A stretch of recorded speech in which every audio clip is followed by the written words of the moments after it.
Well, an IQ test may tell you some things about your intellect, but it won't necessarily tell you how you are smart. But just by starting with some of these, you've got a head start on everybody else out there.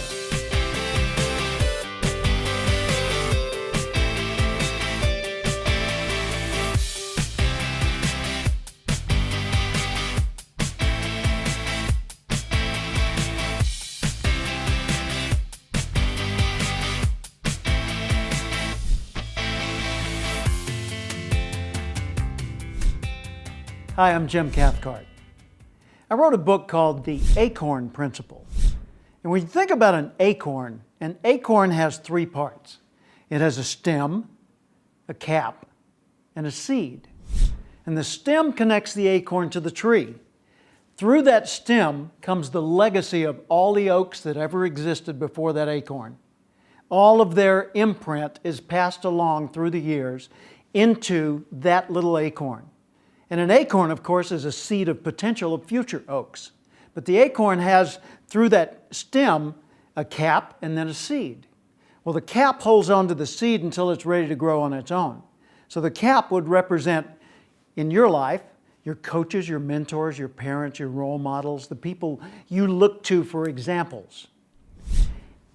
And when you're ready to grow on your own, that seed represents the potential that still lives within you. So nurture your nature, because that potential is not just yours.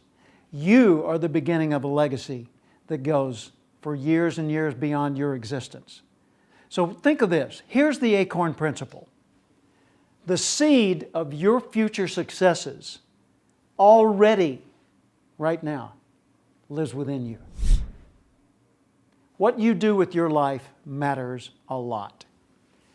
It's vitally important that you learn to tap your potential and realize that you've been given the gift to live a life of abundance. And if you live too small of a life, you're not just cheating you, you're cheating the rest of the world.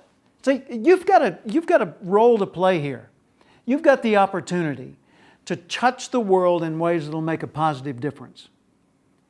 You can brighten someone else's day. You can smile at someone who's looking down. You can pick up a piece of trash you didn't put down. There are so many little tiny ways and big monumental ways that you and I can make a difference. When we don't live our life fully, we're cheating the rest of the world out of our contribution. We have an obligation to them and an obligation to ourselves. And I think if you and I learn to explore our nature, find out what kind of seed is in you and me, if we learn to develop and cultivate that nature, we'll find that we have the capacity to make a positive difference in this world. You were born for a reason.